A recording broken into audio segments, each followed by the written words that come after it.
Considering home security? Consider this. For 140 years, ADT has helped stop more crime than any other home security company. The yard sign isn't just a sign, it's a line in the sand. It's no wonder 5 times more people choose ADT to protect their homes. Visit ADT.com to learn more. For license information and terms and conditions, visit ADT.com. This is the Best of Mike and Mike podcast. Subscribe now by going to the Listen tab in the ESPN app. The Best of Mike and Mike.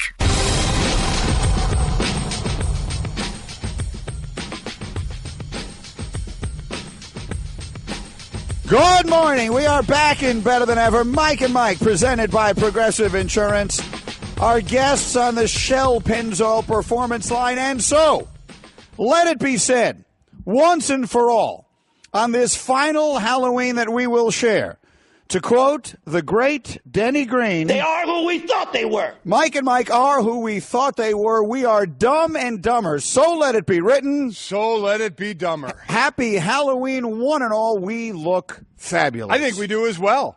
I think we've really, for the 18 years together, I think we've had more hits than not on the costumes. As our costumes have been absolutely. Concerned. Yeah. I think this one is the best that we will have in both in terms of production quality and just in terms of appropriateness. Yeah, I would agree with that. Going back to our earliest days when many people who did not like our show would refer to us regularly as Dumb and Dumber, it seemed like going full circle to dress this morning in these suits. We thought of changing the name of the show to Dumb and Dumber, but we knew there'd be infringement rights, so we couldn't do that. That's exactly right. Yeah, so we just, Mike and Mike meant Dumb and Dumber. Exactly. I mean, those two are basically interchangeable phrases at this point. And I'm not going to lie to you. I am so orange that I'm practically fading into the background here. I feel you like are. There's a part of me that might just disappear. Yeah, there is orange in the background, and you are. It's like an orange screen. God bless our beloved makeup artist, Hope, who was working on this wig for so long. And finally, I just said, look, I got to go on the air here. It's not going to make any difference how the wig looks if I'm not sitting in the room. But we just cannot. We tried very, very hard to make this thing just a straight line, and it is a struggle. It is a struggle to get Jim Carrey's hair here. Are we close? No, we're definitely close. We're close. For those listening on the radio, we are Dumb and Dumber. Oh, we're Dumb and Dumber. Greeny is Lloyd. I'm Lloyd. The Jim Carrey character. I am Harry, the Jeff Daniels character. So we have Petey the Bird. We have Petey the Bird here with the duct tape around his broken neck, unfortunately. Yeah. Petey, met his demise in that show. It's a great movie. I love the movie. One of the great sophomore bathroom scenes of all time that involved Jeff Daniels. We actually talked to him on the show about that at one point, which I'm sure he really enjoyed because I'm sure he's never talked about that before. And one of the great sophomore things of all time. But I love that movie. I think it's a great movie. It is truly Dumb and Dumber. Happy Halloween to one and all. We've got, to describe it for those of you listening. Oh, I have a cane, too. We have canes. Well, the cane, actually, you have the better outfit and cane because one of the great scenes is when they walk into this big ball where they're clearly dressed too very dumb.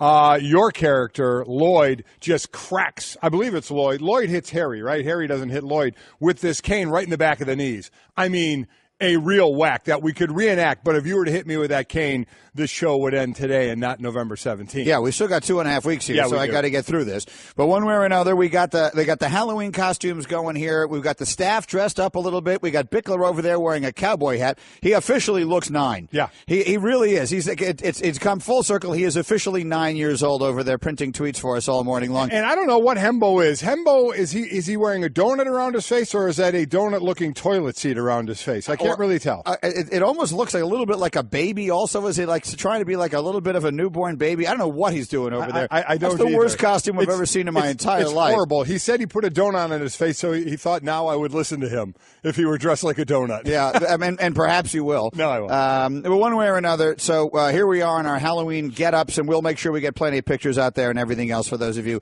who don't have a chance to watch with us here this morning. Meanwhile, there is a ton, and I do mean a ton, of sports news to get to. Yeah, and I'm having trouble firing things because I'm wearing this glove.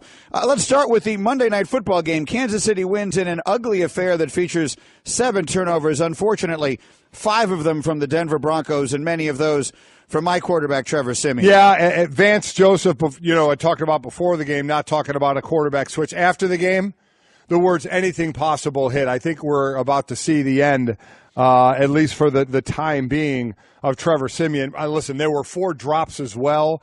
he was passing horribly. He had more interceptions, 3, than he did completions of 2 on passes traveling at least 15 yards downfield. Quite honestly, for 5 turnovers and 3 of those being the interceptions, they were, this game was a little bit closer than the score.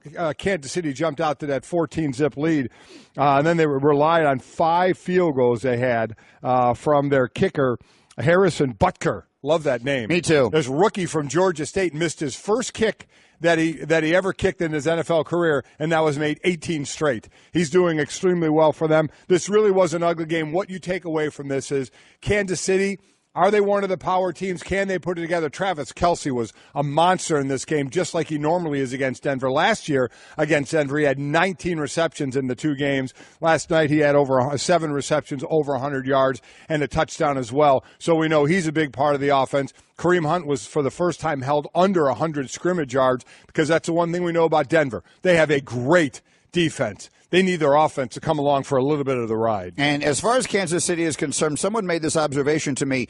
We know them so well. Everyone knows them so well because every game they play is nationally televised. Yeah. Is it me, or do they play every single week? Fifth one, did you say, Hembo? 5 out of 8. Yeah. They played 8 games. 5 of them have been in either the Monday night, the Sunday night, or the Thursday night slot, and they're 6-2 record now, tied with the Patriots and the Steelers for the best record in the AFC. Meanwhile, I'm just going to give up on hitting that thing. Nice. The Astros can win the World Series tonight. It's Game 6, and you'll hear all the action right here on ESPN Radio. Pretty good guy throwing for them to end it. Justin Verlander has a .46 ERA and potential series-clinching games, the lowest by any pitcher with a minimum of 15 innings pitched since earned runs became that official stat in 1912. However, Verlander is winless with a .643 ERA and 4 career World Series starts. So you pick which stat you want to live with. You can make them work for however you want to work. We have Verlander. We have Rich Hill. Last time in Game 2, I thought Rich Hill and others did was pulled too early after 4 really good innings. And a lot of people think that started the kind of tiring out of the bullpen for the Dodgers. Let's see how it goes tonight. Let's see if Verlander, who has been nothing but money since he's been traded to the Astros, can do, or if the Dodgers can force this Game 7. So we look forward to that game tonight. Meanwhile, Zeke Elliott is going back to the bench. It's very hard to follow. He loses in his attempt now to block his 6-game suspension, but that's upheld for 24 hours while the NFLPA has that amount of time to try and mount their own next response. Yeah. So, Mike, is he going to play this weekend or not? I don't know. No, I mean, fair enough. I honestly do not. This thing has been unreal. We do know this. I think you and I are fairly certain he's going to serve a 6-game suspension. But, my God, we don't know when. If this one actually holds up, that he would miss Chiefs at Falcons, Eagles, Chargers, Redskins, and at Giants. Those are the games he'd miss. And we'll get further discussion into this. There was a thought process, miss those first 6 games, and then just, have the rest of the season. Because they're starting to hit their stride. Right. That offensive line was struggling early on. Zeke Elliott was struggling early on. They are hitting their stride right now, and now you may see Zeke off the field for 6 games. Yeah, he just ran through the games he'd missed. He would be eligible to return December 17th, Mike. That would give him 3 games before the end of the regular season. They're sitting at 4-3 right now. We know the Eagles are at 7-1, and during those 6, one of the games is against the Eagles. They missed one of the 2 games against Philly. Let's say, would this sound fair to you? If they lose Elliott for 6 games at this point, it probably ends their chances, whatever little chance they may have left of winning the division. Yes, they're fighting a wild card. But they could still get in as a wild card, and let's get him back, and he's fresh. Yes. Yeah, if Zeke is even in for the 6 games, it could still be a wild card. But to your point, I agree with you. If he's out, I think their only hopes are the wild card. And you're right. You get him to the end of the season, you get him going again right before the playoffs, and you never know. But it's tough right now because they are really hitting their stride now. And, of course, today is the NFL's trade deadline, and we had 2 big trades made yesterday. The attention will go, of course, on the quarterback, and that is Jimmy Garoppolo, dealt to the San Francisco 49ers for a second-round pick. Bear in mind, the 49ers are winless, so their second-round pick could very well be the 33rd, 34th pick in the draft, something like that, right near the end of the first round. But one way or another, there are a lot of tentacles to this deal. Yeah, there are, and another big trade was Dwayne Brown, the left tackle who held out from the Houston Texans, got traded to Seattle. We saw the talk the last few days of Seattle looking for a left tackle, understandably so. They traded for him. They get Lane, the cornerback, who basically has just lost his starting job, a second right, and then a couple of picks after that as well. But they get a left tackle, something that the Seahawks were in dire need of. And that is Off the Top with Mike and Mike, presented by Progressive Insurance. You can test drive Snapshot, see how much you could save before switching to Progressive. Visit Progressive.com/snapshot. The Garoppolo deal obviously has enormous ramifications from a variety of different directions. If you've listened to the show for a while, you know I have felt for the longest time that they would not deal him. I was not well. Let me put it this way: they decided not to trade him during last offseason. Right, and I read that as a signal that they believed he was the future of the quarterback position in New England. And if you listen to Adam Schefter tell the story, and guys, I'm going to ask you to play it, because with these white gloves on, nothing that I hit on my screen is working. I can't even hit enter on my computer. Yeah, we're having a little bit of difficulty here. But anyway, the point is, you'll hear Adam Schefter explaining, and when you hear it, it makes perfect sense why the deal happened and why it happened exactly now. Jimmy Garoppolo was going to be a free agent after the season. His contract was going to be up. And New England had made efforts to sign him, re-sign him. And I think the more they talked, the more they recognized that it was going to be too difficult to re-sign him. And so rather than have him walk away after the season ends, they decided to make the move now and to trade him for a second-round draft pick. Now, had he left, they could have gotten a compensatory draft pick. It would have been a high pick, but that also would limit their flexibility in free agency with the players they could or could not bring in. Listen, all along I understood what you were saying, because we were 180 on this thing, that Bill Belichick has had a habit of getting rid of guys a year or so early, and especially with that position, if you really believed in Jimmy Garoppolo. I do think that Brady is going to play this year and at least another 2 years. Again, the number 45 comes up, which would be 5 more years because he just turned 40 years old. I don't even think that's going to happen. But I do think he can get at least 2 more years in as well. And I just thought there's no way you're going to franchise your backup quarterback, because he won't play next year. He won't be the starter next year. To me, there was no way they were getting rid of Tom Brady, especially with the season that he's having right now. So they weren't going to give a guy $22 million to sit as a backup, and they couldn't afford him as a free agent of what he's going to get offered. And there you just heard Shefty say they were trying to work out a deal. They're not going to pay him what he's going to go get on an open market, which we know guys who barely have played but show potential get way overpaid. We've seen it time and time again, and I didn't think the Patriots were going to do that. So the Patriots traded away both their quarterbacks behind Tom Brady. Remember, Jacoby Brissett, week 1, gets traded to the Colts, and now Garoppolo gets traded. They have no other quarterback on their roster. A lot of people think they will sign Brian Hoyer, correct, who was released in San Francisco once the Garoppolo trade went through, and Hoyer had been in New England. So there you have a guy who I think is much better suited for a backup role, certainly knows that system. We'll see if that happens or not, but here we are. It is all on Brady for the foreseeable future. And so let's look at it from a variety of different sides. One of them is the 49ers side.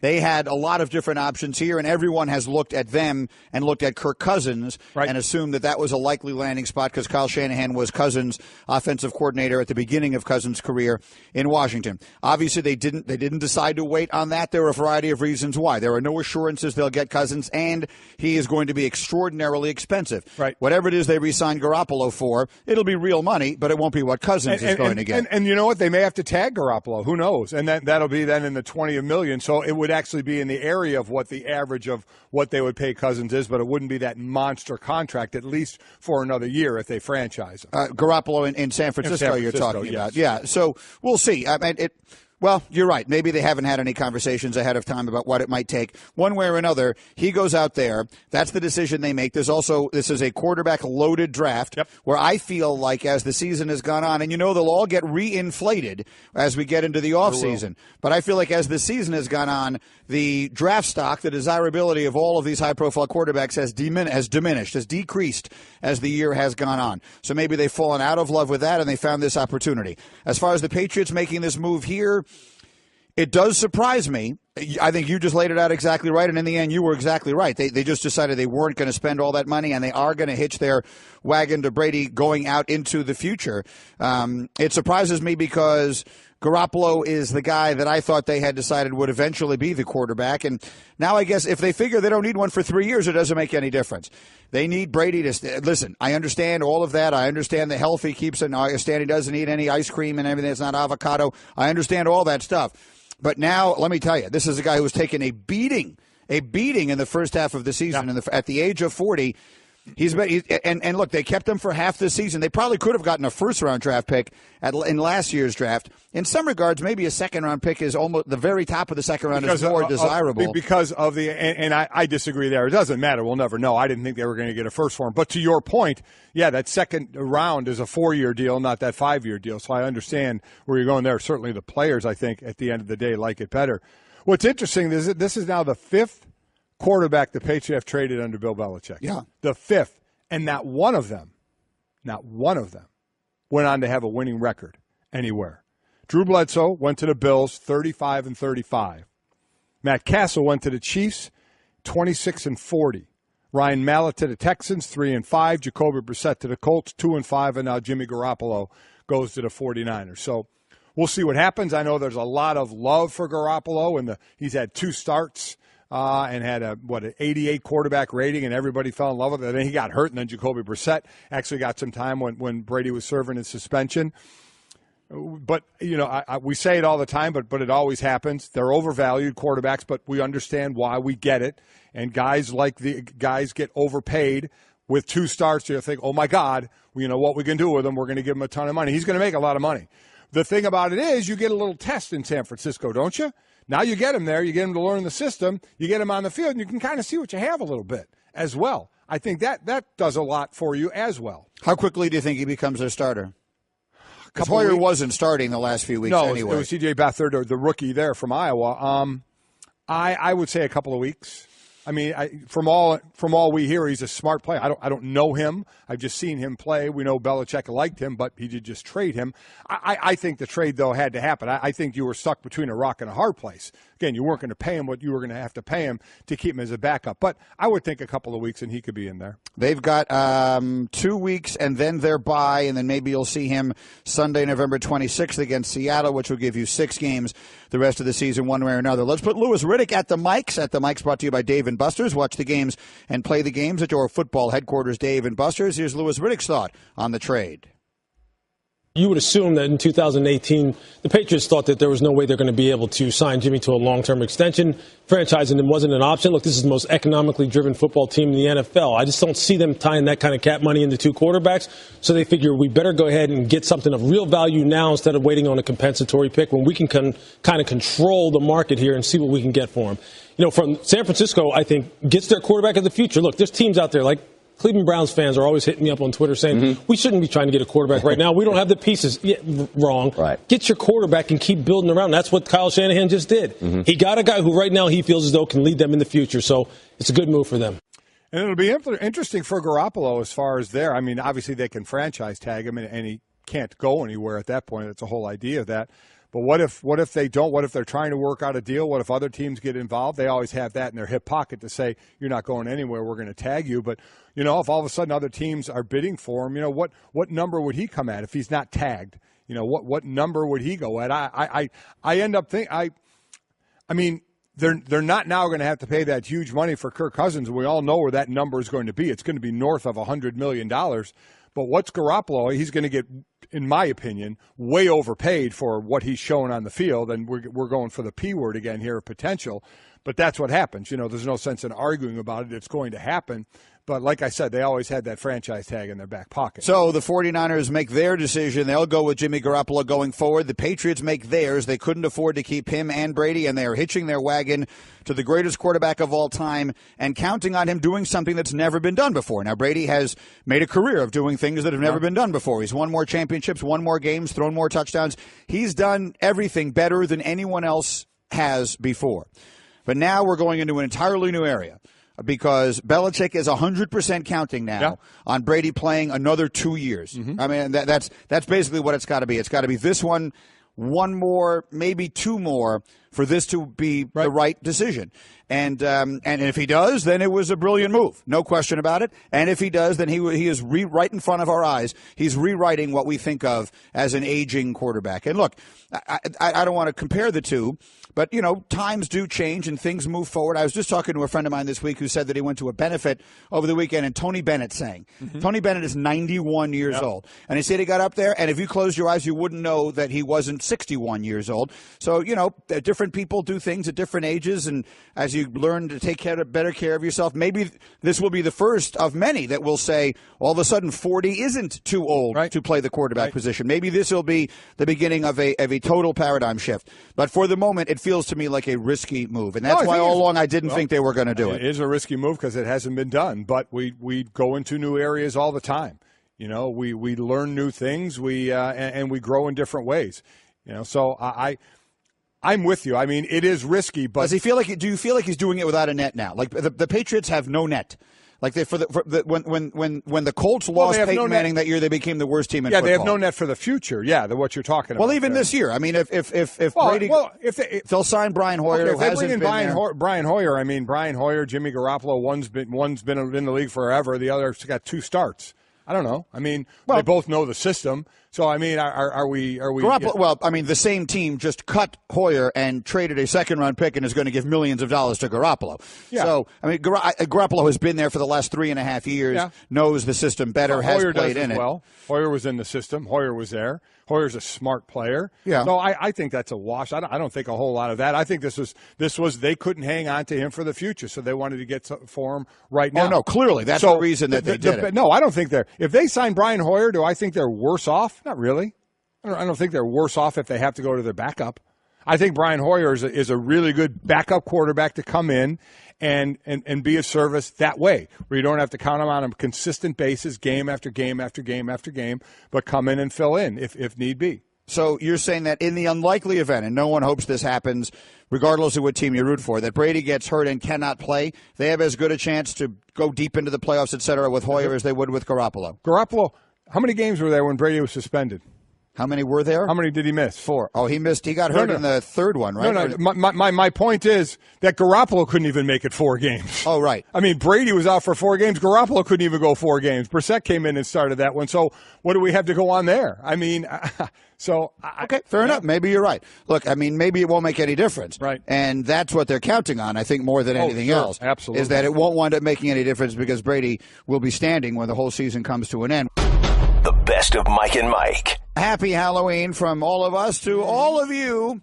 We are Dumb and Dumber today, no longer just figuratively, but literally as well. I think these are pretty good costumes, I think all they things are. Considered. I think it's one of the things over the 18 years we have done well. My wife for a few years was getting the costumes, and then ESPN was getting the costumes. And I think between the two of them, they've done a great job over the years. We've really had some really good costumes. As we look back at a compilation of them earlier this morning, and we are presented by Progressive Insurance, and Brian Billick and Trey Wingo and Jim Kelly and Paul Finebaum among our guests today, as always, on the Shell Pennzoil Performance Line. I think I've always said that my favorite one was Batman and Robin. People will ask a lot because we really have done Halloween well. But as I watched them over this morning, I think I like Oppa Gangnam Style. Gangnam Style was very good. Especially the fact that we did the video with it. I'm just amazed now. Who would have thought in 2 of the times we've dressed up, I would have worn a ruffled tux. That one was yellow. This one is blue. Correct. I kind of like it, actually. Putting on the ruffles was rather fun. We had these costumes since like late last week. Yeah. And I brought them home, and I was thinking about should I, iron them or whatever it is and sort of make it look as good as it can look. I never even thought once about that. I just took it out of the bag this morning. Yeah. Mine has, and I will say this too, the shirt has something of a funky odor. Does your shirt have a tad of a funky odor? I put a T-shirt on, too. So did I, underneath it. Yeah. Normally I wouldn't care, but I didn't want the not that I normally care, but I thought it might itch. Yeah. So I put a T-shirt on. And I'm not going to lie to him, a tad warm. But outside of that. It is a little warm. The costumes are excellent. A very happy Halloween. Again, we've got pictures up for those of you who cannot be watching with us today on ESPN. And if I may, I'll do this a couple of times. Let's again remember, have a safe and happy Halloween. Make sure you're driving slow in the neighborhoods. A lot of kids are going to be out, and sometimes, they're in the darker clothing, hopefully, with the parents and with the flashlights and stuff. But either way, be careful around there. And I say this every year, and I mean this every year. Don't be that house. Don't be that house. Don't push your healthy teeth on us, okay? Don't give out toothbrushes. Don't give out an apple. Don't give out pennies. Okay? Don't do it. This is one thing that has changed. Back in my day, you'd have paid for that. Now, I'm not telling anybody to do anything like that anymore, okay?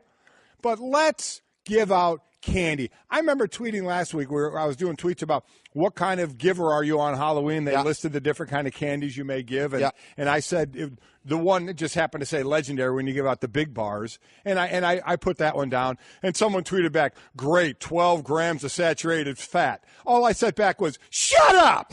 Okay? On this one day, just give out the candy. Let the kids enjoy the candy.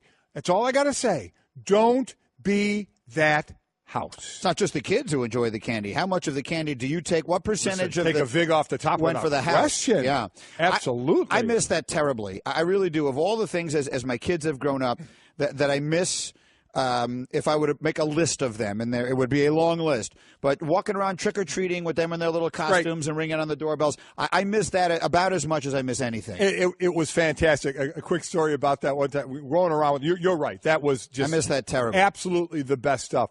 It got to a point then when the kids are a little older, the boys are a little older than Sydney, but Sydney would go out and trick-or-treat, and she was swimming at this point. And she was a good swimmer early on, so she would be doing morning practices, workouts, evening practices, and so she'd be tired. And one year, I think she dressed up like Eeyore. And she had a morning practice, she had an afternoon lift after school, and then she had another practice before trick-or-treating. And she was dead tired. I mean, she's probably 11 years old, 10, 11 years old, something like that. And she actually went out with her friends, and it got after about 4 or 5 houses, she would go to the house and lay on the front lawn while the rest of the kids went all the way down to the door, and she would say, get me something. Really? Yeah, she was just too tired. She couldn't go all the way down. She'd make it to the front of the house, lay down, and just wait for her friends to bring her some extra candy. But she went out and got the extra candy. And then, of course, yes, you got to take some off the top, right? You got to take your percentage. Yeah, my favorite story that I remember, I've told this on the air before, but it's just got to be many, many years ago because Stevie's almost 15 now. So at the time that this happened, maybe he was 5 or 6. And it was the time that we came in the day after Halloween, and I said, it is possible that my son Steven is actually your son and not mine. Because we used to have a rule that when they came home with all their candy, right, they would, divvy it up, whatever. They would do trades, right? Because, she would have some favorites, absolutely. So they would do their trading. Dump it all out and trade away. We allowed a certain amount they could eat right then. I don't remember what it was, but they could eat right then a certain amount, and then we'd save the rest of it, and they could. So let's just say they could eat 3 pieces of candy then. I don't remember exactly what it was. What? But so Stevie took a bite of something. Right. Something he couldn't identify. As a candy he didn't know. Right. And I could see immediately the look on his face. He didn't like it. Right. He had chosen this as one of his 3, and he didn't like it. And I felt bad for him. So I said, Steven, I tell you what, I can see you don't like that, so that won't count as one of your 3.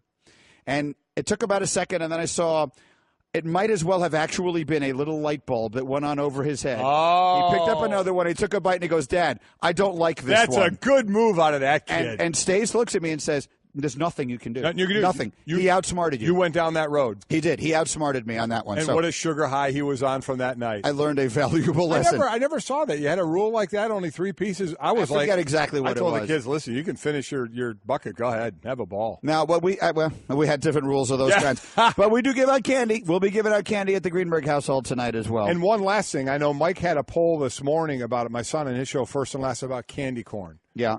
He said, like it, don't like it, or eh. I personally don't like it. I don't like it either. No. Which he found shocking that I didn't, but I'm not a big fan of candy corn. I generally speaking don't like any candy that isn't chocolate based. Yeah, I know you're not a huge candy I like guy. chocolate though. Yeah. So chocolate candies, and I like peanut butter. So anything chocolate and peanut butter. The Clark bar I love. Reese's Cup was made the Reese's I love absolutely. Yeah. I also like peanut M&Ms, and we have big buckets of all this stuff here. And the big bar is going out at the Golic house tonight as well. All right, let's get to the business here. The college football playoff rankings come out tonight in this hour. Tomorrow we'll talk to Kirk Herbstreit tomorrow at around this time and get his take on all that will happen. You'll hear from Nick Saban coming up in a couple of minutes here on all of that as well. Meanwhile, Patriots trading Jimmy Garoppolo for a second-round pick to San Francisco. And before you say that's all they got, let's tell you this. This is the way the Patriots like the draft. Over the last 10 drafts, They've made 16 selections in the second round. No team has made more second-round picks. And for those of you who are not aware, there are certain guarantees that go in the contracts of first-round picks that don't go in the contracts of second-round picks. There is a huge drop-off in the financial commitment in every way that you make between a first-round pick and a second-round pick. So getting San Francisco's second-round pick, they're currently 0-7. Look where that pick's going to be. That could be 34, 35, 33, without the guarantees that go at 32. I think it's a terrific deal. Yeah, I do as well. And we know that he uses them extremely well as assets, does Bill Belichick. Same thing we kind of talked about a lot with Danny Ainge and the Celtics saying, do you like having all those draft picks? He's like, yeah, they're assets. You can use them how you want by either picking or trading. And we know Bill Belichick can be a wheeler and dealer there. So this move doesn't surprise me at all. I never thought the Garoppolo thing would go till next year. I just didn't think money-wise it would work at all. And then when Tom Brady started off the way he started this year, that really kind of solidified it for me. William tweets, the Patriots know they can't win the Super Bowl without Brady, so no backup is no issue for their goal, Super Bowl or bust. This year, I mean, that's a good point because their defense, while it's playing better, is not great by any stretch of the imagination. I don't know. It'll be interesting how well they're playing by the end of the year. We know the weapons they have, but they know the players that are hurt. Chris Hogan just got hurt this last game. You know, you keep holding your breath still every time Gronk hits the ground on how he's going to get up. So that's a very interesting thought anyway, that if you lost, but the plan for a backup, in all honesty, is you're hoping, obviously, not to lose your starter for a whole season. The perfect backup is have to come in for a game, maybe a couple of games, right, and keep you afloat until your quarterback can be back. There are a lot of teams. Like as soon as Aaron Rodgers went down, they were, we both think they're done. We knocked them out. Correct. The New Orleans Saints are having a great year this year. If Drew Brees goes down, they're done. Same thing there. Sure. So that would be the same thing for New England. But you want to have a quality backup for those filler times if you need them. And then as far as the Niners side of this, Josh tweets, now the 49ers have their quarterback. They can afford to trade their high first-round pick and get more pieces to add with him. If Garoppolo winds up being good, and that's the big if, then yes, they're in the best possible situation, which is they'll have a very high draft pick in a draft that is rich with quarterbacks that people want, and they don't need one. That's where Tennessee was a couple of years ago when they had Mariota and they had the number one pick and they traded out of that spot and they get a king's ransom for it. So yes, the 49ers, if indeed they have found their quarterback in Garoppolo, find themselves in that position, which I think is, generally speaking, the best position to be in going into the draft. I agree. And then they have to start looking for weapons. No doubt about it. On the offensive side, defensively,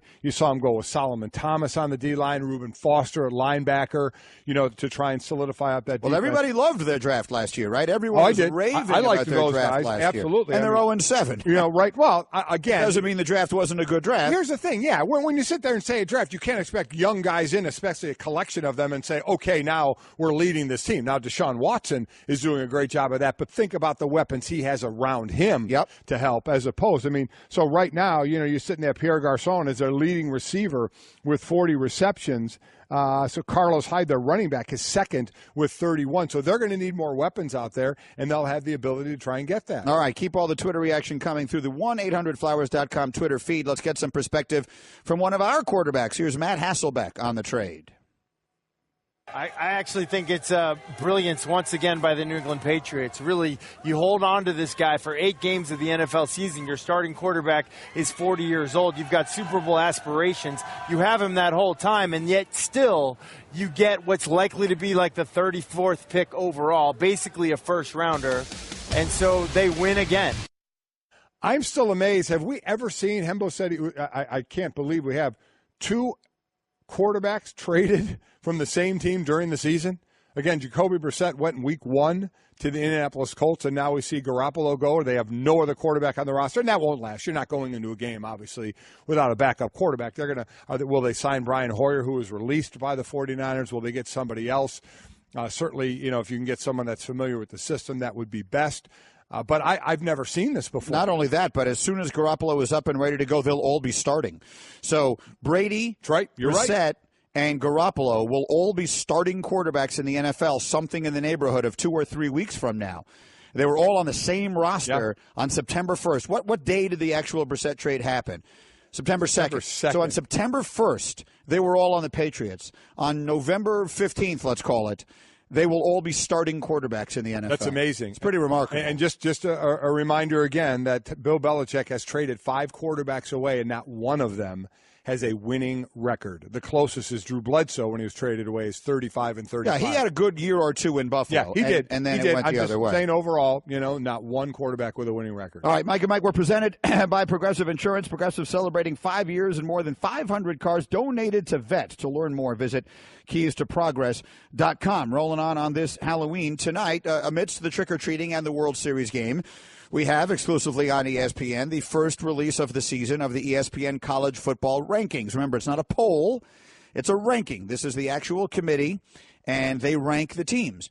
And while it obviously does not determine who's going to play for the championship, I think it does give you an interesting glimpse into the mindset of the committee at this point on some of the teams. For example, I'll be very interested to see where they put Notre Dame and Clemson relative to each other. I think that's a very interesting question because, to me, Clemson has some impressive wins early. They have, with all due respect to Syracuse, a much worse loss than Notre Dame's loss. On the eye test, a lot of people were saying Clemson was the best team in the country. So I'll be very, very curious to see where they put them relative to Notre Dame. I think that would be a very interesting one. Agreed, because Clemson can get that extra game with the conference championship game, and we'll see where Miami is in all of that. Miami and Notre Dame play in a couple of weeks. The team I'm interested in seeing, because I think that will speak volumes of the committee as well, is Wisconsin. Wisconsin is undefeated and hasn't really played anybody. Ohio State has one loss, a loss to a very good Oklahoma team. Other than that, they haven't really played anybody until beating the number 2 team in the country in Penn State. So that's why with one loss, they're ranked higher in the AP poll than Wisconsin. So will the committee say tonight, we value undefeated even though it hasn't been against a great schedule, or hey, you know what? You're going to be just on the outside looking in with a chance to prove yourself if you continue to run the table and have a chance to win the Big Ten championship and be undefeated. How about Ohio State relative to Oklahoma? I know that Baker Mayfield was saying yesterday that he's upset that Ohio State is ranked ahead of them. They played and won. I'd agree, and they won big. Columbus. They won big, and Oklahoma and Ohio State, came back with a 1-point win against Penn State. It's fair. Listen, and Oklahoma's loss, which at the time looked stunning to Iowa State, looks a little less stunning now that Iowa State beats TCU. Iowa State's the number 14 team according to the AP poll tonight. I'm with you. I do think there is value of head-to-head, especially when the teams you're losing to, as we're seeing, Iowa State is the first 2-loss team that shows up in the rankings. That Ohio State lost to Oklahoma, a very good team. That Notre Dame lost to Georgia. Georgia could be number 1 tonight. If the lowest they'll be is number 2. The SEC is going to be 1 and 2, just depending on the order. So that's why I brought up earlier about Georgia losing a close game to Alabama. If they are undefeated in the SEC title game, would they still go in ahead of Notre Dame? Because then their only loss would have been to number 1 Alabama, and Notre Dame's only loss would have been to number 2 Georgia. Now, I would have to see at that point what is the strength of schedule at that point. I think that would have to go into it. But if it's close, I just don't see how head-to-head doesn't come into play more. I really don't. Well, we've seen them make decisions without consistency. We have past head-to-head, not counting. Sometimes it does, sometimes it doesn't. Conference championship. Listen, I hope even if Georgia loses a close game that they take Notre Dame in over Georgia. But as a player, I would be sitting there kind of like Penn State was doing last year and say, we beat them. Now if you have the same amount of losses again, there are Penn things. State lost 2 games. It's exactly year. right. Yeah. If you even amount of losses and you say, well, wait, but we beat them. I mean, there's to me, there's a little bit to that. So we will find out what happens tonight. I'll be watching tonight at 7. You'll be watching tonight at 7. Mm-hmm. Guess who won't be watching tonight at 7? The coach of the team we expect to be number 1, Alabama. Here's Nick Saban. I could care less about the poll. I mean, what significance does a poll have right now? I mean, all we're talking about here is the challenge of our season and where are we going to be in the poll if we don't play well in the next 4 games. So I'm focusing on the next 4 games. I could care less about the poll. You won't see me wasting any time watching TV or watching who's 1, who's 2, and it really doesn't matter. What really matters is how you play the rest of the season, how you focus the rest of the season, how you stay focused the rest of the season. If our players think anything of it, then that could be a problem and an issue too. And, you know, these are the things that we try to categorize as poison that you really don't want your players to be focusing on or thinking about. But I appreciate you asking so I could get this off my chest. Couple of P words he really likes: process and poison. Yeah. He stayed away from the rat poison this time and just went, you know, we call the media kind of their poison, their rat poison, and that this is poison. Listen, to a point, I get what he's saying. We'd all love to have his problems. We're all near or at the top every single year and don't really have to worry about it to the end of the year. But his point does make sense. But for those who are having a good season or just on the outside looking in, there does have to be some maneuvering. There's no maneuvering for Alabama. You win the way they are, and they're in. But to his point, as far as the first rankings coming out, how much do we look into that? This has happened 3 times now, right? So there have been 12 initial teams in the rankings, 4, 4, and 4. 5 of the 12 eventual playoff teams were ranked in the first top 4. 4 of the 6 eventual finalists were ranked in the first top 4.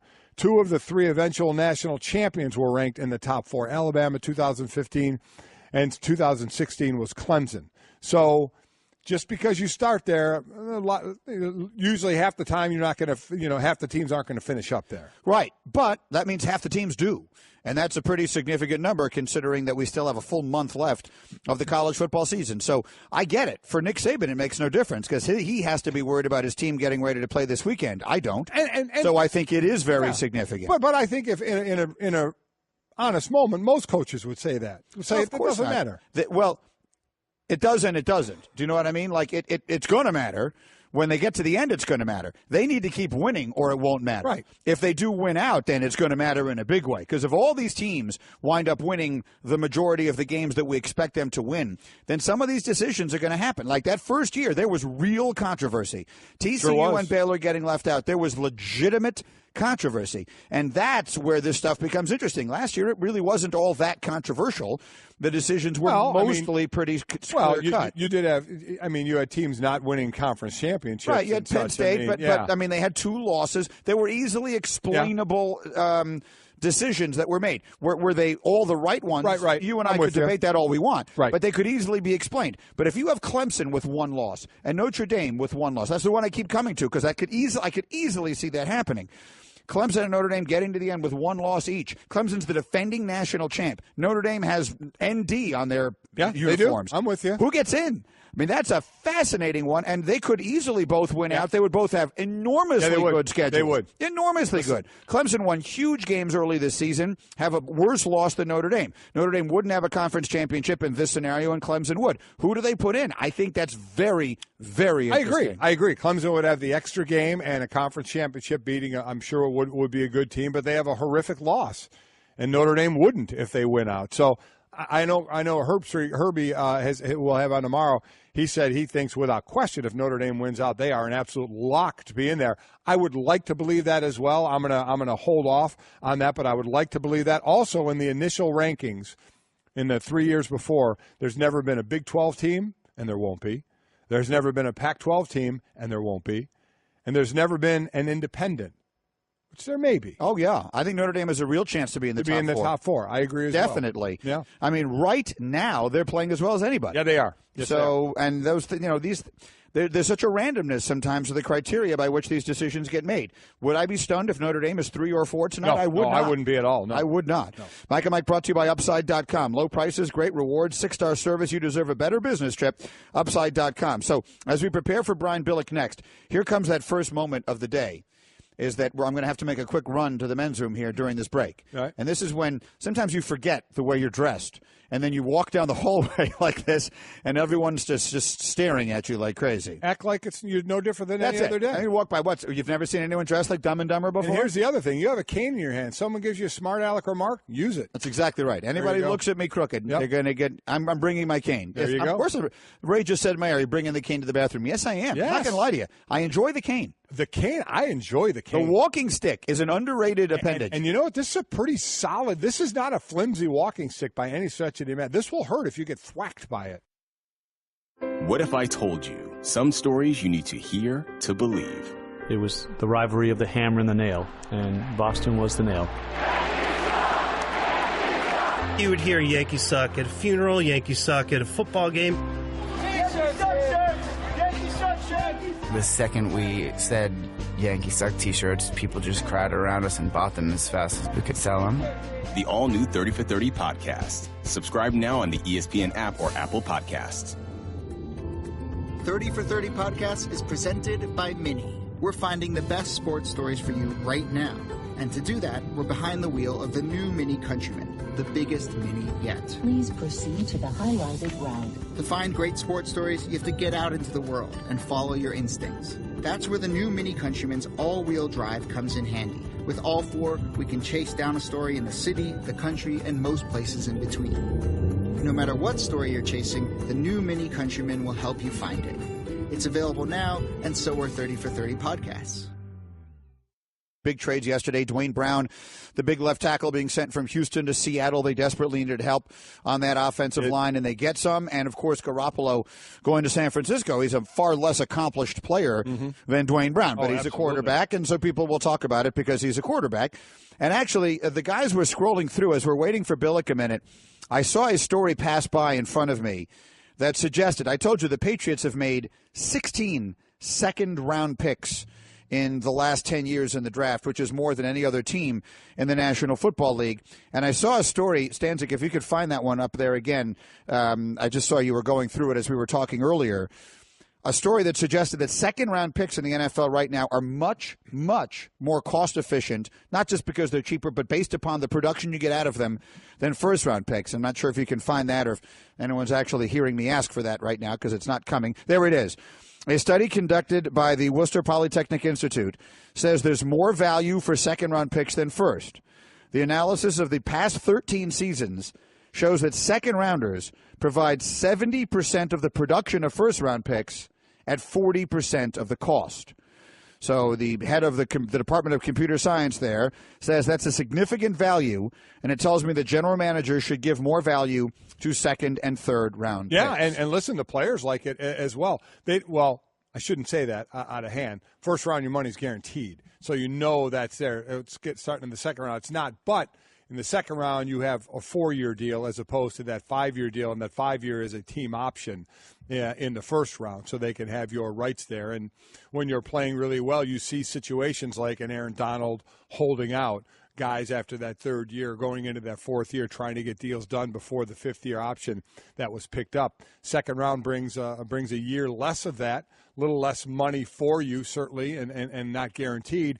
But if you're a good player, if you're producing like a first rounder, you're going to make up a lot of that with that next contract. Mike and Mike presented by Progressive Insurance. The coach is ready to go. Brian Billick from NFL Network joins us on the Shell Pennzoil Performance Line. Brian, good morning, and let's jump right into it. What's your reaction to Jimmy Garoppolo going to San Francisco? Well, it's not a surprise in the sense that we've been talking about this for a while. San Francisco doing something, that was a name that had surfaced, certainly. The fact that they're doing it now is a little bit of a surprise, not from the standpoint of San Francisco, but, you got to have a lot of confidence in what your situation is, which you can when you have Tom Brady, but still, you're starting quarterback, a very good team on a playoff run. I'm very interested in hearing what the final reason was why they were willing to do it. Now, maybe they thought this was the best number they were going to get compared to later on. I kind of question that a little bit because it might have been a more competitive market, but certainly they're going to know better than I do, and they obviously felt this was the best price they were going to get for them. And for San Francisco, hey, I get a run-up on, it's not like he's going to make a huge difference for them this year, but I get a huge run-up on what is eventually going to be my quarterback going into next year. How about what it means for the New England Patriots? They have traded away But the three quarterbacks that were on the roster when the season started, Jacoby Brissett, Jimmy Garoppolo, and Tom Brady, two have been traded away during the season. Now there's no backup, and we know there will be. As far as New England, basically just for the next couple of years, putting all their chips on Tom Brady?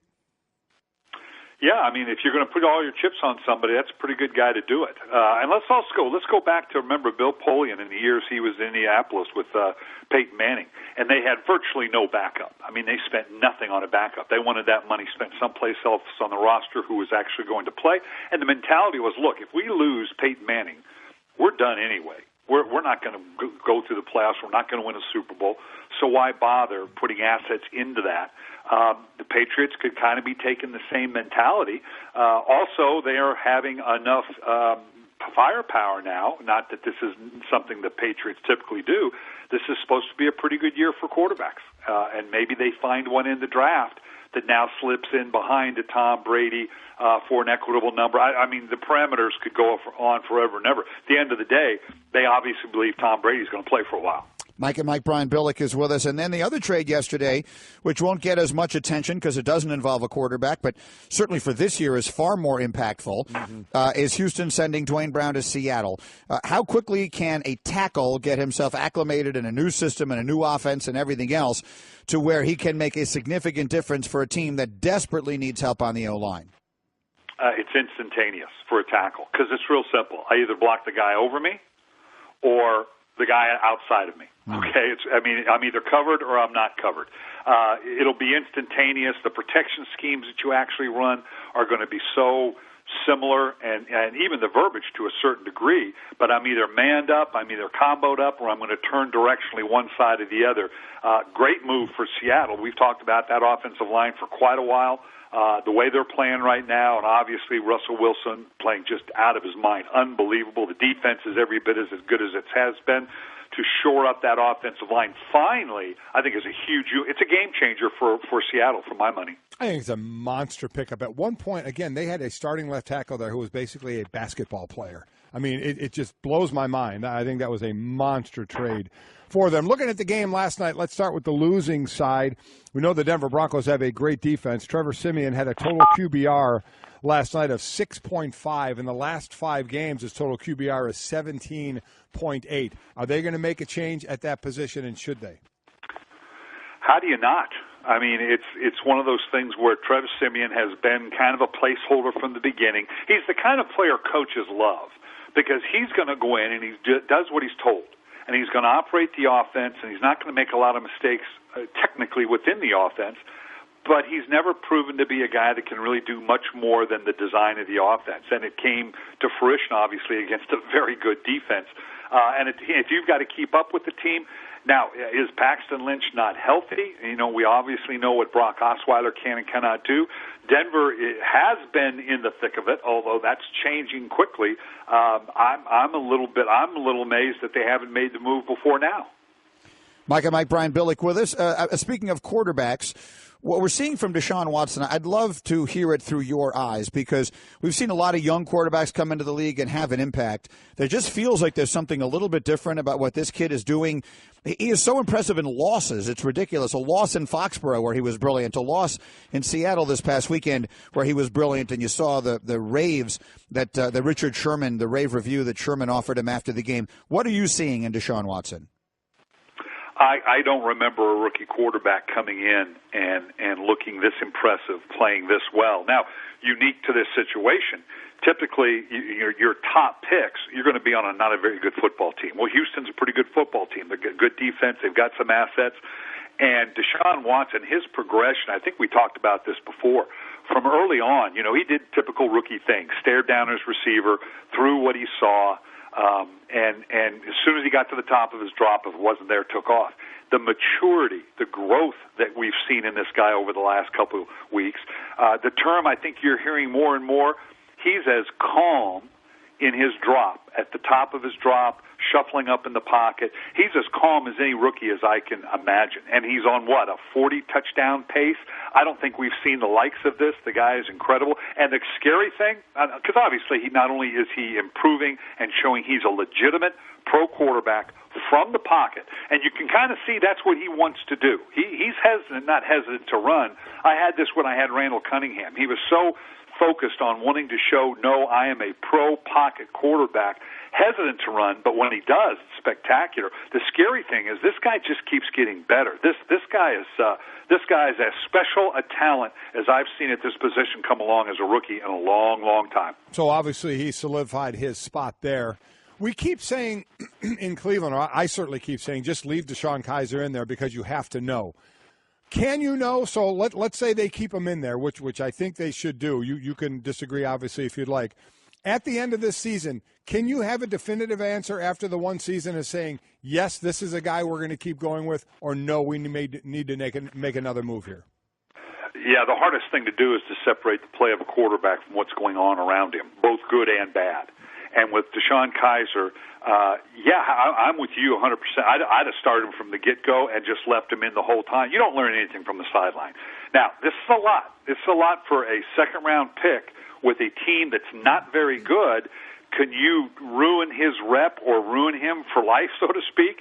Yeah, I mean, we saw that with David Carr in Houston, the top overall pick, 76 sacks, and I don't think it's quite that situation for DeShone Kizer. It's hard because his lack of productivity is going to be laid on him as opposed to the team around him. But I see no upside in not playing him because, now that means I have to make a decision at the end of the year, and they already have, probably, in terms of what they want to do at the quarterback position. It's probably not fair, but they likely have seen enough of DeShone Kizer to say, boy, we haven't seen enough to make that we're going to pass if indeed this plethora of young quarterbacks, drafted quarterbacks, or guys coming out of trades or free agency is available. It's going to be an awful lot to ask to pass on one of those guys based on what we've seen on a guy that's very, rookie, less than rookie numbers, close to 50%, 3 touchdowns, 11 interceptions. Those numbers aren't going to change.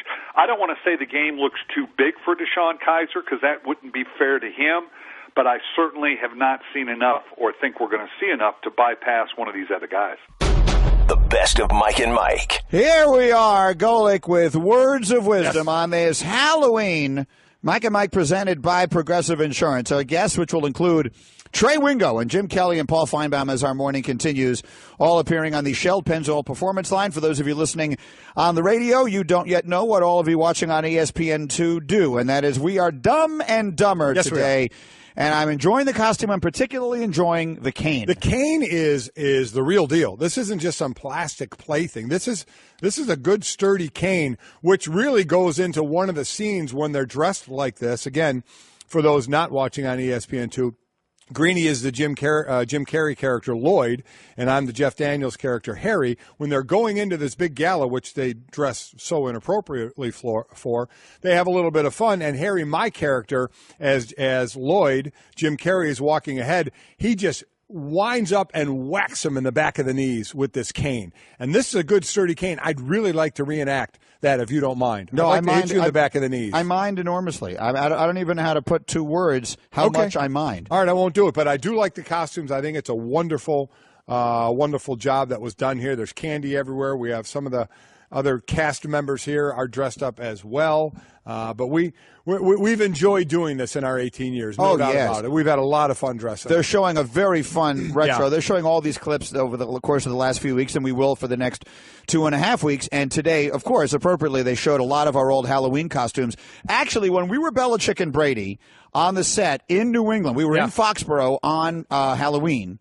And Belichick actually came down and did the show in person that day, which he does not do often. Called us morons. He called us morons. Actually criticized my outfit, saying the sleeves weren't cut correctly. And he almost seemed mad about it. Yeah. But Golic was dressed as Belichick, and I had the full Brady regalia. That was a very good one. That was a great one. Again, Greeny was Tom Brady. I mean, and New England was great about providing pads and everything for it. The great moment there was the owner, Robert Kraft, on set with us, telling Greeny, because everybody knows how much Greeny's wife, Stacy, loves Tom Brady, telling Greeny, go home in that costume and your wife will have a great surprise for you. I thought, Wow. He actually used the word treat on that trick or treat day. He did, yes. And I'll say this, what did not make a clip, but I remember it like it was yesterday, is because that outfit, the costume, the actual uniform, I was wearing Tom Brady's actual uniform, was given to me by the Patriot staff. Yeah. With the understanding that I would give it back at the end of the show. So I said to Robert Kraft, right after he said, go home, your wife Stacy's going to have a special treat for you, I said, actually, I have to give this stuff back to the Patriot equipment guys. And he said, I'm overruling that. You can take it home. And we both marveled at how great it would be to have that kind of power. You have the last say. 100% true story. On my drive home, I'm 45 minutes out of Foxborough. I get a call. The Patriot equipment people are frantic. They need the helmet back because he only has like 2 helmets he can wear in games, and this is one of them. So they are frantic. They need the helmet back, and thankfully I had given the helmet to a member of the staff who was a bigger Patriot fan, and he was still there. Oh, that's good. So I had the rest of it. I had the shoulder. I have all the stuff in the house. Everything. It was great. I have shoulder pads and everything. But how great is it to be the one to just overrule? I have never in my life had the last say on anything. No, never. Right. Never. Right. I mean, before marriage, certainly not after marriage, where I had the last say that I could overrule everybody else on something. Since we're making Halloween rules, by the way, quickly, and then we'll get into all the sports on a very busy sports day with you. Let me ask you one quick thing, because this is something Stace is very big on, and I'm a little questionable on it. Where do you stand on dressing up your dog? Oh, you can absolutely dress up your dog. I have the 3 dogs, the 2 pugs and our lab Tahoe. Harry, Hank, and Tahoe, and they're part of giving out of the candy. When that doorbell rings, especially the pugs, they are at the door. And I think this year I'm going to put costumes on them, so when they run to the door, they have costumes on. No problem with that at all. This is a dress up anything and anyone on Halloween. Yeah, because she does it every year, and she just tweeted a picture with a bunch of different costumes she has for Phoebes. And the thing that bothers me about it is Phoebe looks so unhappy. Like, look at my dog's face in this picture. She doesn't like it. Like, she doesn't know it's Halloween and this is fun. She's wearing a Batman costume. She looks miserable about it. Well, I guess it depends on how it fits. The dog if it's is in the spirit. I don't know. I just don't know. Look at the look on her face. She does not. That's my dog. She does not look happy. I would say if you're not used to wearing outfits and clothes, because what dog is used to being dressed as Batman? No. I mean, just having stuff on their body. There are people that 364 days a year. That dog does not wear anything. I could see Phoebe not being real happy about it, but I have no problem with you dressing up. Do you dress the dogs up any other day? No. Never, not any other day. The only other we used to have when they were smaller, we had little things when we took them for walks. If it was cold out, just putting, like a little jacket type thing on. It wasn't like a dress-up jacket. It was meant to kind of keep them warm, but rarely did. Other than that, no. 364 days out of the year, my dog does not wear clothing. Occasionally, we'll put something on the dogs just to snap a picture, make fun of them, and then move on. Yeah. Well, whatever. They're showing the one with the hats now. I get it. Yeah, she put a Cubs hat on for a second, but I'm talking about like a full-fledged outfit. So I have no problem with that. Again, I get outvoted 1-1 on this. Yeah, the dog will be dressed up tonight. That was what made me think of it. All right, let's get to the sports here. We remind you can tune in tonight for Game 6 of the World Series.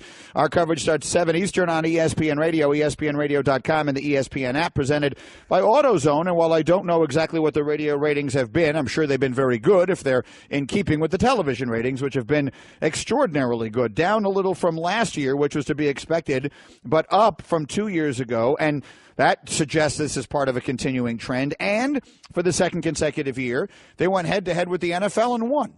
The Major League Baseball, the World Series game, got a significantly bigger rating Sunday night than the football game did, which was a good football game between the Steelers and the Lions that was generally close.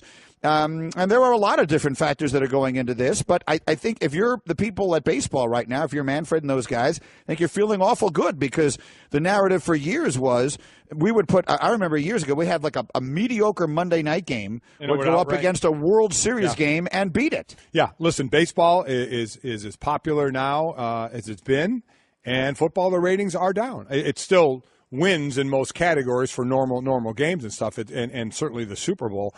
Go back to that again, though, and I think there's a reason. What was the peak time?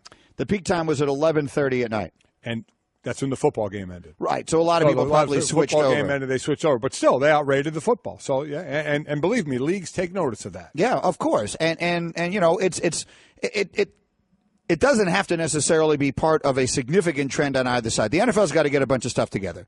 Yeah. In my opinion, the NFL has got to get a bunch of stuff together. clearly, the kneeling piece of this is a factor. I don't know exactly what piece of it is, but it is a factor. I believe there is also a factor of Kaepernick not being in the league has some other people not watching. So you got people who are not watching on one side of this argument and people who are not watching on the other side of the argument. I have no way of gauging what number of people we're dealing with on either side, but that is having an impact. But I don't think it's the only impact. So what if and when they get that part of this sort of figured out? There are other factors that are going on here as well. I really do believe there are, and they've spread it a little thin. I really do. I do think there are other factors. Another one on both sides. I think there are people that are turned off that the game.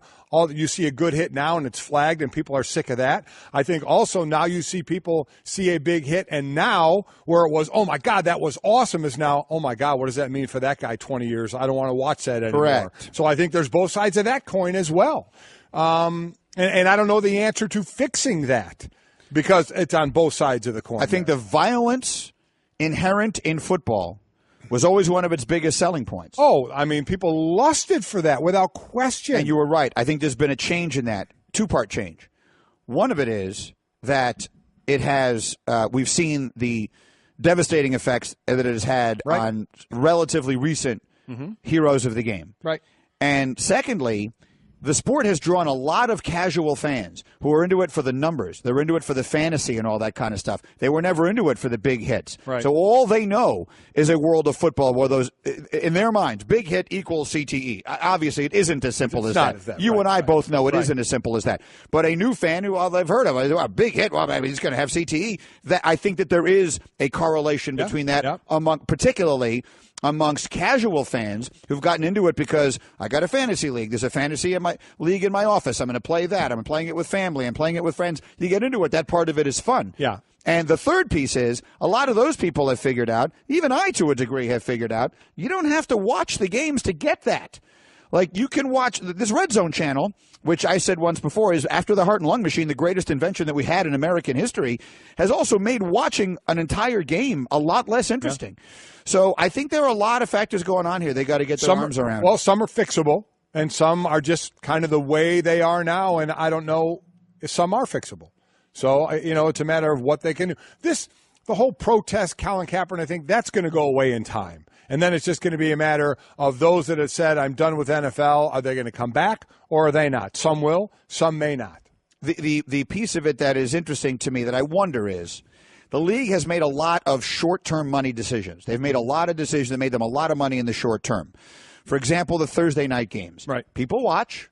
The ratings are good. They make a ton of money from CBS and NBC to put these games on. But do you wonder, football is still show business. All this stuff is, on one level or another, show business. And what's the oldest adage of show business? Leave them wanting more. Always leave them wanting more. Football left you wanting more for all of our lives. I mean, it was always, man, it's only on Sunday. There's one game on Monday. And the season is so short. And they only play, it used to be 14 games. Now it's 16 games. Now, all of a sudden, there's a game on Thursday, and there's all these games on Sunday, and then there's another one on Sunday night, and there's one on Monday night. And then when the college season ends, there'll be games on Saturday night. And the rise in college football has also meant that your football fix is attended to in a lot of other places. And I'm thinking back, and these guys they were thinking the same as I was.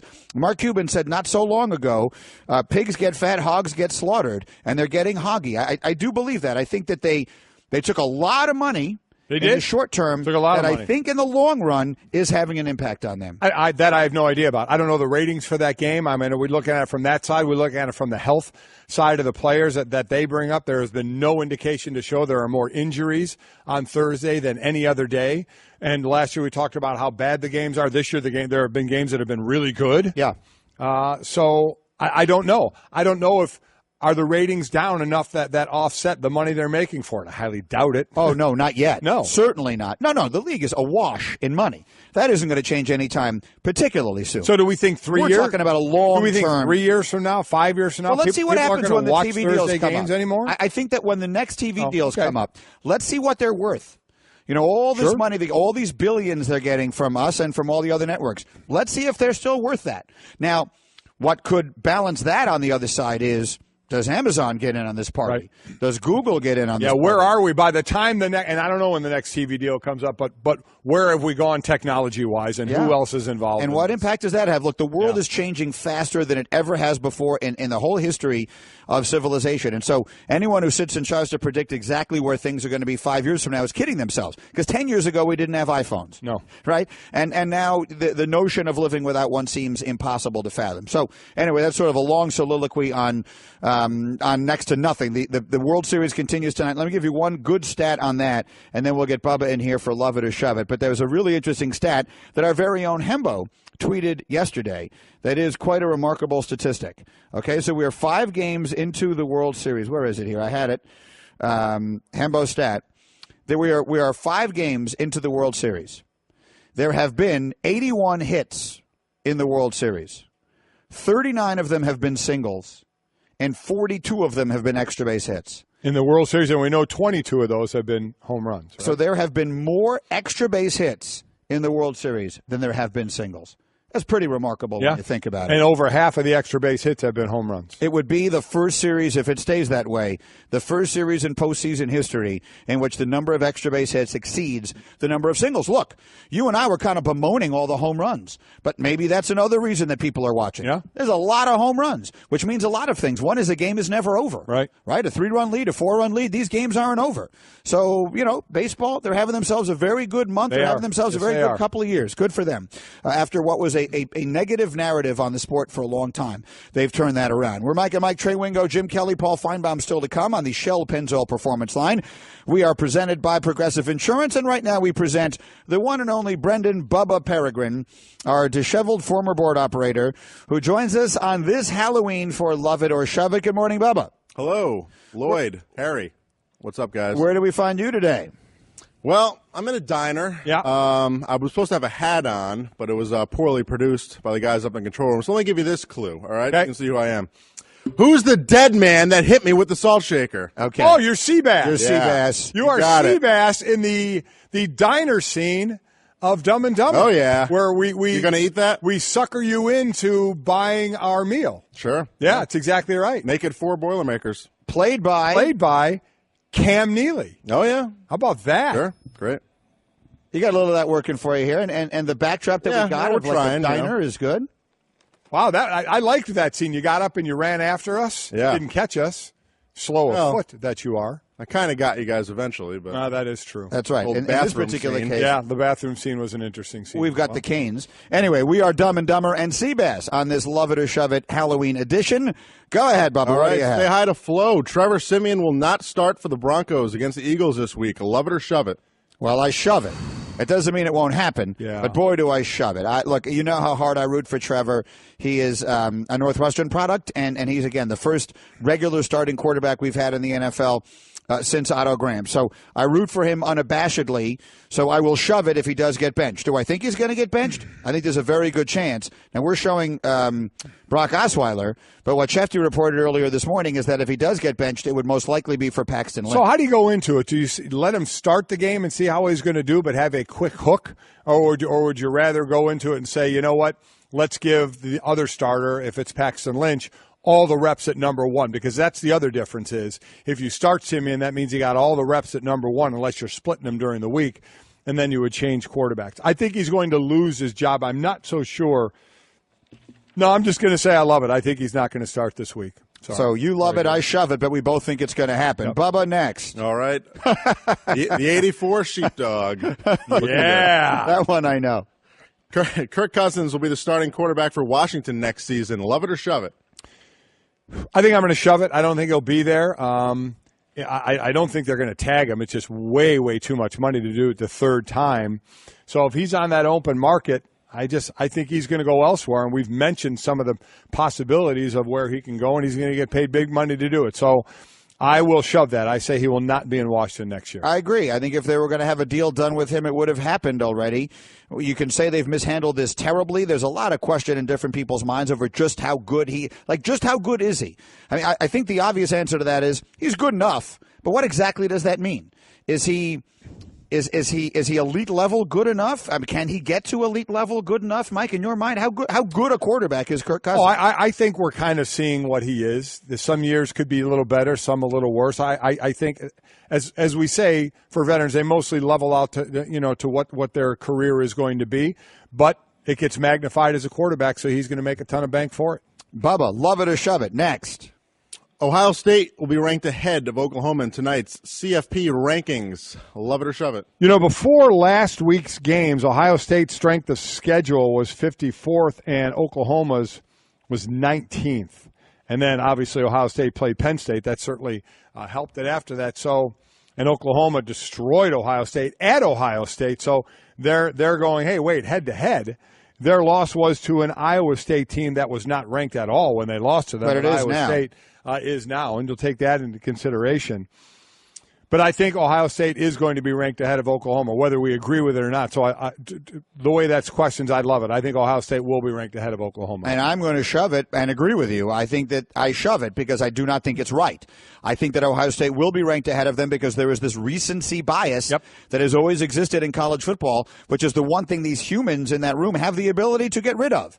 When these losses take place should not matter as much as it always seems to. And the reality is, if you just line up their body of work right now, Oklahoma should be ahead of Ohio State, in my opinion, despite Ohio State's it's a come-from-behind 1-point win over Penn State, who was 2 in the country. I'm not taking anything away from the win. Right. But they played each other in Columbus, and Oklahoma won. And Oklahoma's loss doesn't look nearly as bad as it did at the time. So I will say I believe Oklahoma deserves to be ranked ahead of Ohio State, even though they won't be. Bubba, next. All right, we are live in Aspen now. Made it. Nice, we made it. Yeah, we made it. Looking for Mary right. Swanson. Hold on.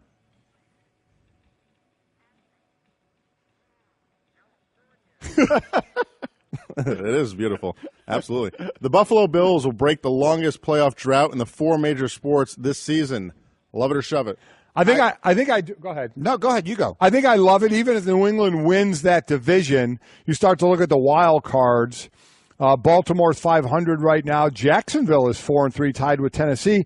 And then you get to the AFC West, where we thought there might be 3 teams, and we still have a lot of season to go. After Kansas City, everybody has a losing record right now in the AFC West. And Buffalo's sitting at 5-2. I like the way they're playing. I love it. I think they're getting into the playoffs. Me too. I'm in. I am totally sold on the Bills. Their defense is good. They've got a little nasty in them. Shady is obviously awesome. Taylor is much better than anyone gives him credit for being. I'm all in. I definitely believe Buffalo's going to make the playoffs. Bubba, we have time for one more. Go. All right. A team outside the top 10 in today's CFP rankings will make the playoff. Love it or shove it. Well, you look outside the top 10 of the rankings. You start at 11. It's Oklahoma State, so I'll give them to you, Greeny, since you don't have them. Starting at 11 on down. Oklahoma State, Washington, Virginia Tech. That ends the Power 5 one-loss teams. Then you get to Iowa State, Central Florida, Auburn at 6-2, USC at 7-2. So I'm already going to stop there. I would say the possibility is it Washington? I'm going to say it's not going to happen. So I'm going to shove it right away. I think there are too many teams that have the ability to finish with one loss. I agree. I mean, as the question is written, I shove it as well. I don't think it's going to happen. If it were, I would lean toward a team like Washington that would need a whole lot of help, obviously, to win the Pac-12, and then need help other than that. I would lean toward Oklahoma State. I think if Oklahoma State were to win out, they would and win the Big 12 championship game, they would have a chance. Because I don't think they get in. I don't think they're going to get in either way. Because you know who's throwing a monkey wrench into everything, Mike, is Notre Dame. Yeah, Notre Dame's going to win out. They're one of the 5 best teams in the country. No one's going to beat them. Now another team I sit there and look at is Virginia Tech. They have one loss. They play Miami and then could play Clemson in the ACC championship game. They could throw a monkey wrench into the whole thing. There's no question. A lot of teams could do it. But if you're asking me, will a team do it? I do not believe a team will. There are too many good teams in the top 10 right now. They already Virginia Tech. My bad. They already lost. They can play them in the title. They already lost to Clemson though, 31-17 this year. So you're right. I think it is Notre Dame is the one throwing a monkey wrench into things. And very quickly, Bubba, go ahead because I like the last question. All right, I bet you do. This is the best costume the two of you have ever worn on Halloween. Love it or shove it? I'm going to say shove it. I do think it's a great one to finish with because the whole Dumb and Dumber thing has a lot of significance to us. But I think as we look back on them today, I think Brady Belichick Oppa Gangnam Style and Batman and Robin. I think the Gangnam Style, what helped there is, remember, we shot a video. Yeah, the video was great. We shot a video. It took us a while, but we did it, and we enjoyed it, and I did like Batman and Robin. So I would shove it. I would say this is up there, but not the best.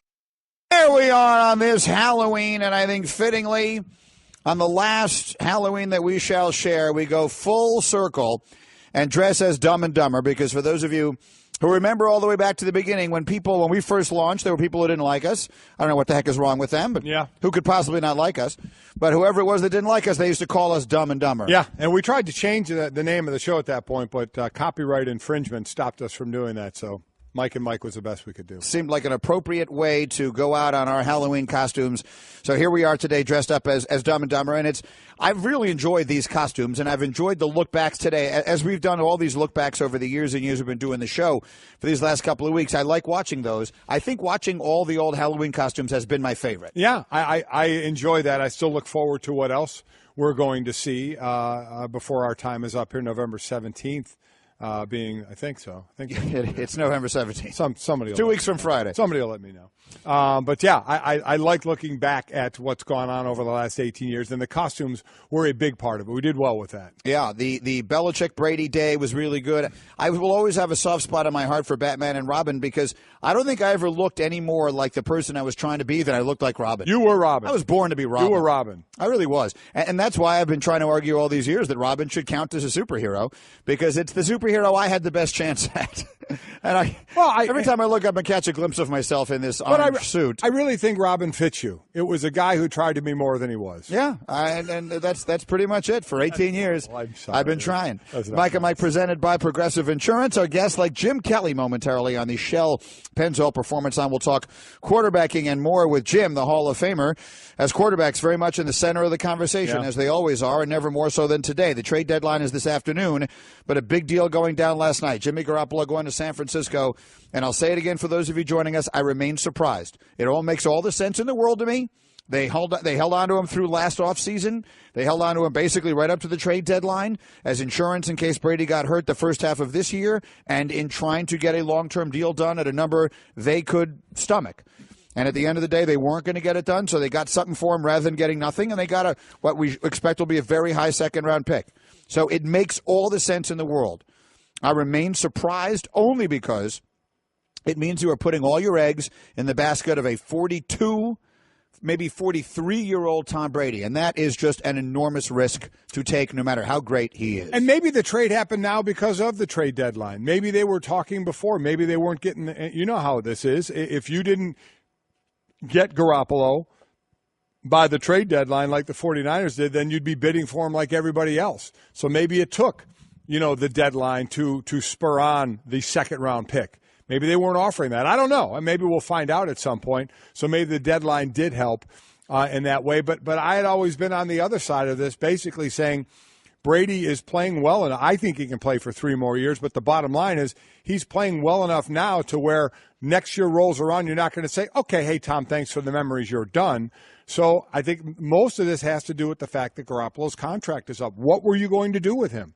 I thought no way you're franchising your backup quarterback, and no way you're giving him a monster free agent deal that somebody else couldn't out-offer him. So I thought you were stuck between a rock and a hard place. It was get only a compensatory pick from him if you lose him as a free agent, or go get the best deal you can, and it turns out to be a second-rounder, which, by the way, will be right at the top of the second round. Remember, San Francisco hasn't won a game. So there's 32 picks in the first round. They could be 33, 34 pretty easily. Absolutely. And in some ways, and the Patriots have made a living in that second round. In the last 10 years, they've made 16 picks in the second round, more than any other team. There are financial advantages to being in a second round, to using a second round pick rather than a first round pick on a player for the team. So there are a number of ways in which that's made all the sense in the world for them. I understand everything they did. Yeah.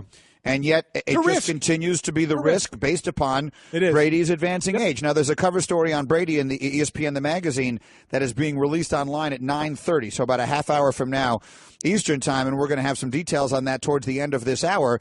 And it's all about his conditioning and the TB12 method and everything else. And I'm not disputing any of it. I'm not suggesting he's not doing more than anyone has ever done before. Maybe he is. I don't know. I'm not there. But everything you read about him and everything you hear about him, he's got a whole bunch of ideas no one else has had. But at the end of the day, it doesn't make any difference how much avocado ice cream you eat. You take a hit in the wrong place, and it takes longer to come back from when you're that age. Those are just facts. Those are things you can't change.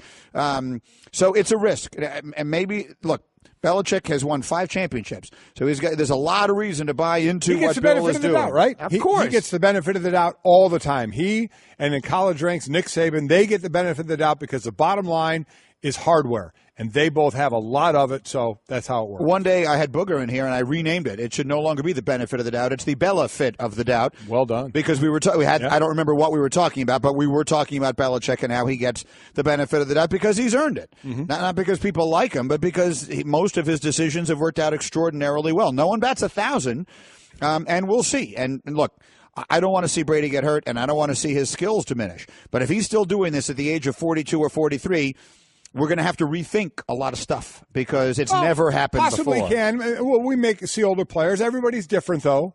You know, I'm not. You can't.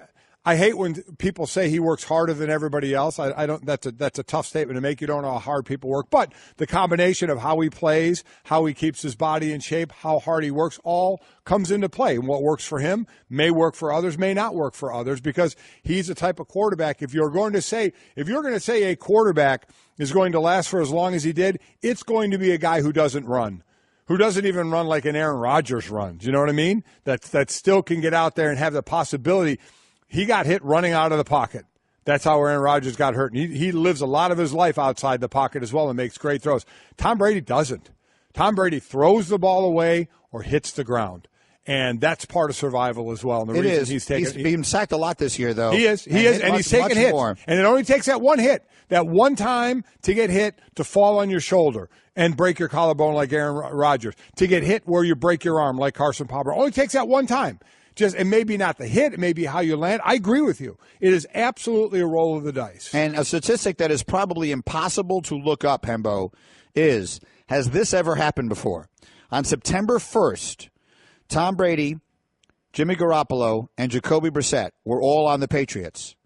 2 weeks from now, they will all be starting quarterbacks in the NFL concurrently. They will all start on the same day for 3 different teams, and that's probably impossible to see if it's ever happened before. But if it has, it's got to be awfully rare. They traded away Brissett.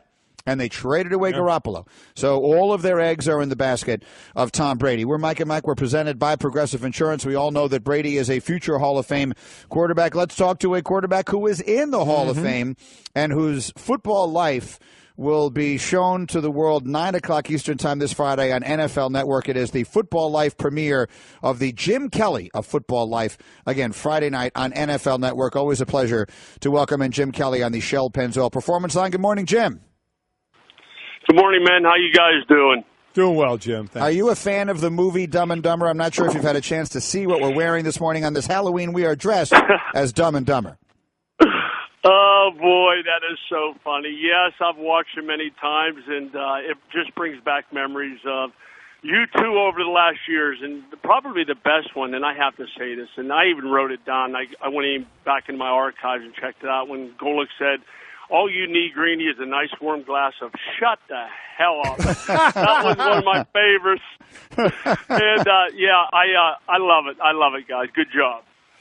Thank you, Jim. So let's talk quickly about some of the current football, and then we'll get into the football life. But big trade yesterday made with Jimmy Garoppolo going to San Francisco, and we all understand we can look at it from the Garoppolo 49er perspective in a moment. Let's look at it from the New England Brady side of it. He's 40. You were a great quarterback in your day, and then for everyone, that day comes. What do you make of the Patriots basically deciding Brady is going to continue to play at this level to 41, 42, 43 years old? I don't know, man. It's hard for me to fathom that because I know how I felt the year I retired. I retired when I was 37, and how my body just couldn't do it anymore. And to have him be able to do this into his 40 is mind-boggling. I mean, when you look at the hits he's been taking, especially this year, and how many he's had, I can't see how he does it. But I know there's different ways, the guys that work out now, different things that they eat. And I remember Golic, we talked about this before. You know, these guys now, they eat the right things, they drink the right things. When I was done with practice, what we did, we went over to the big tree and had a couple beers. I mean, that's what we did.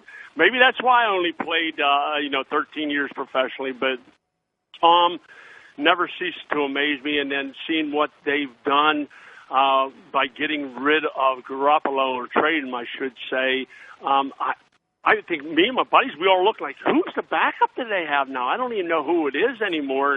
And I guess they are banking on Tom being there for 2 or 3 more years, and God bless him.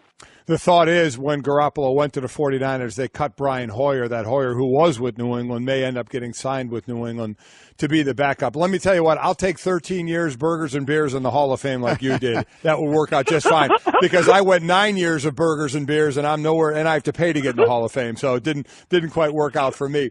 How about another quarterback situation? A lot of people thought Kirk Cousins was going to end up with the 49ers. So now for a team maybe like Jacksonville or Cleveland, if they're looking at a quarterback, how do you go about, there's a number of quarterbacks coming out in the draft, and obviously you have to get a grade on them, but starting over with a new quarterback and kind of rolling the dice on how they're going to turn out, and only being given out guaranteed maybe $30 million, as opposed to, hey, let's sign the 29-year-old Kirk Cousins. We know we're going to have to sign him to over a $100 million deal, but we think we can get 4 or 5 years out of him. How do you decide between that? But you know what the thing is? I think the best thing the NFL did was put a salary cap on rookies, because you never know. I mean, I can't remember the guy's name from the Raiders who signed a big contract, really never became a good quarterback in the NFL. Spend all that money. Yes. And I think that's one of the best things. If you're going to pay somebody, make sure they earn it first. And that's one of the things I saw. And, you got a guy like Kirk Cousins. I think he's a very, very good quarterback. There's guys out there right now that I don't think it's quite the way it was back in my day. Yeah, you have some great ones, but not a couple handfuls like we used to have, where you had, Boomer and Bernie and Warren Moon and Randall Cunningham, and then there's me, Marino, Elway, Steve Young. I can go on and on, all the great quarterbacks back when me and you played Golic that the league had. But right now, I mean, that's the big thing. If you don't have a quarterback, you're not going very far. And I know with the Bills, there was a big question mark with Tyrod Taylor going into this year. What do we do? But he's proven that he's doing all the right things. He's playing very, very good now, and hopefully that will continue. But there's not a lot of great quarterbacks. Some of the really top ones, like a Brady and a Drew Brees and guys like that, they're coming down to the last couple of years of their contract or their life in the NFL.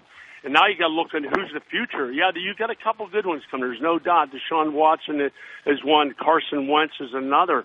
But that's what this league's based on, throwing the football now, protecting the quarterback, guys out there that, you want to be able to fill those seats with people and quarterbacks that's going to bring the crowd in to get everybody excited. So hopefully it's going to happen.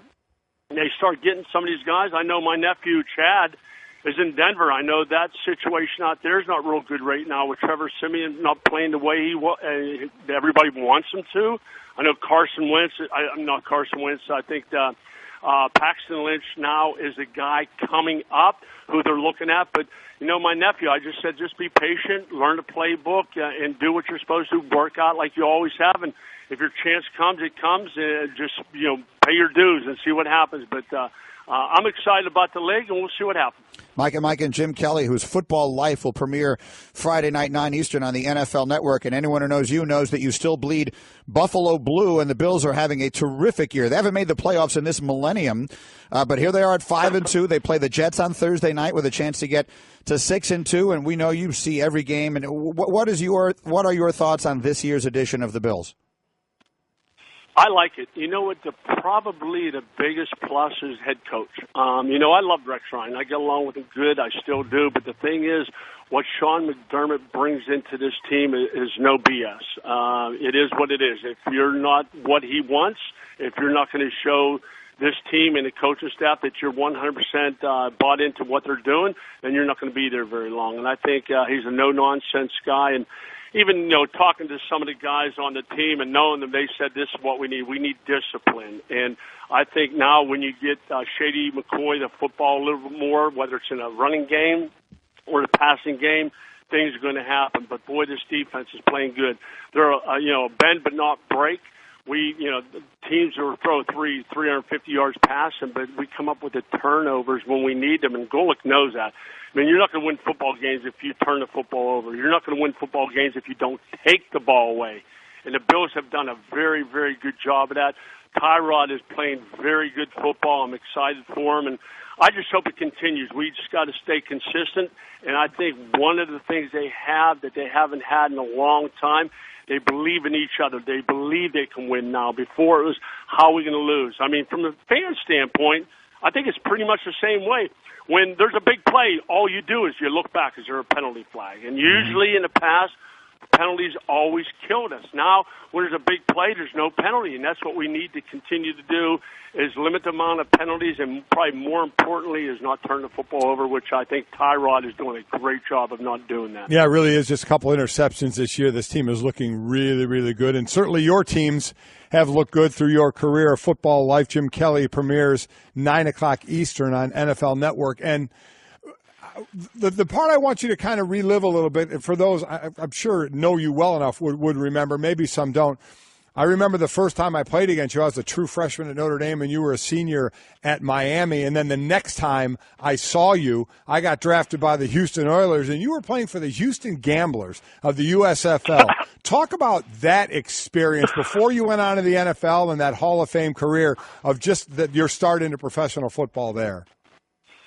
That was fun, and they do a pretty good job on the football life of really portraying that time of my life, because you have to remember, Golic, I came from a family. My dad was a steel worker. He worked as a machinist in the mills, and we really didn't have anything. And then, of course, coming out my senior year in college, I blew my shoulder out, and they told me I would never play football again. And then having Buffalo draft me and then going to the USFL and playing there for 2 years is where I really learned to throw the football. But probably almost as important as fun, I was able to, become the highest paid player in professional sports at that time. And I had nothing. And I had a couple of my brothers moved on to Houston with me, and I had the time of my life. I lived it up. We had fun. We'd enjoyed ourselves. I worked my tail off because I knew what I wanted to do, and that was take care of mom and dad. And I think we all know that when you grow up and you don't have anything, one of the things you want to do is take care of family. And I was able to